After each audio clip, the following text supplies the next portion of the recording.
3 days after being repeatedly stabbed on stage as he was preparing to give a lecture, author Salman Rushdie is recovering, but his agent says he suffered liver damage and is likely to lose an eye. The man accused of attacking him has been charged with attempted murder. Jeffrey Brown speaks with a fellow author and friend of Rushdie's. Salman Rushdie, the man and the writer, and the wider impact of the attack against him.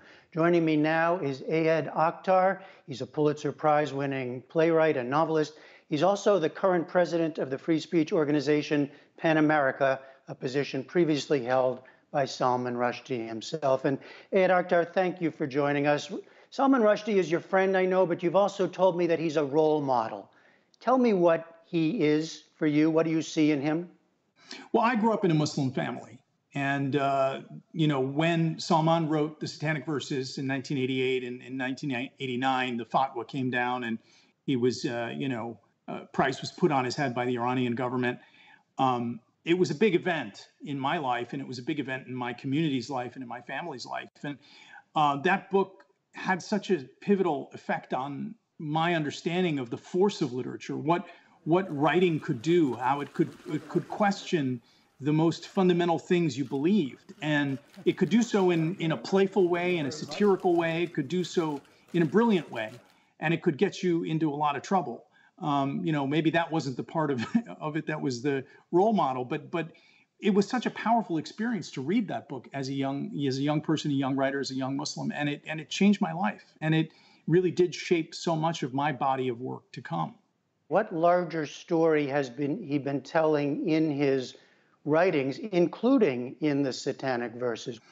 Well, as any great writer, truly great writer, he's been telling all kinds of different stories. But I think the essence of what is at the heart of Salman's body of work is the power of storytelling and the power of stories and narrative to shape countries, to shape histories, to shape a religion, a way of thinking for centuries.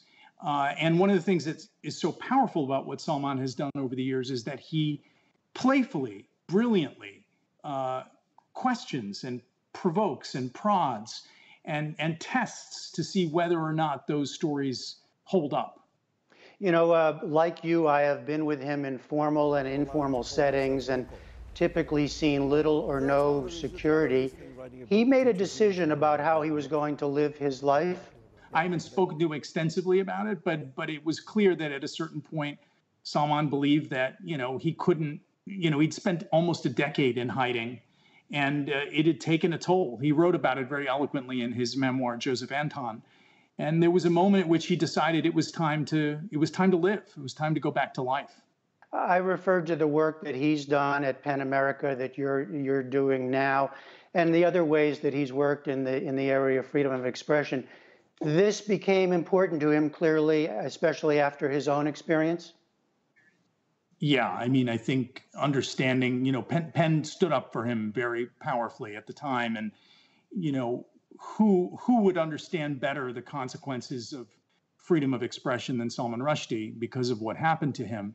I think it's such an important reminder to all of us that the freedom to think and the freedom to express that thought has to be a paramount value in our society, even beyond the so-called harms of speech, because of course there are many people around the world who believe that Salman has harmed them in writing the Satanic Verses, but that can't stand alongside the claim that he has the freedom to say and to write what he must.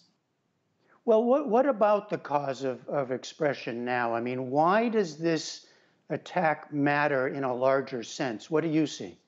I think increasingly, we're seeing a diminished support for the freedom of expression and increased concern about the harms that speech can bring. And so on some level, there's a larger conversation about controlling speech or controlling what it is that's acceptable to say. And there are lots of avenues by which that's happening. This is a really clear reminder that debate is secondary, ultimately, to the freedom to express. Even Salman, I think, once said, if I don't have the freedom to offend you, then it isn't really freedom of expression. You told me you've got a quote from Salman Rushdie that you thought was appropriate. Yeah. You want to read that? Yes. Yeah. So this is Salman. A poem will not stop a bullet. A novel cannot defuse a bomb. But we are not helpless. The battle is not only on the battlefield. Even after Orpheus was torn to pieces, his severed head floating down the river, singing, reminding us that song is stronger than death. We can emulate Orpheus and sing on and not stop singing until the tide turns and a better day begins. All right. We all want to send our best to Salman Rushdie. Ayad Akhtar, thank you very much. Thank you, Jeff. And we thank you, Ayad Akhtar and Jeffrey Brown, for that conversation.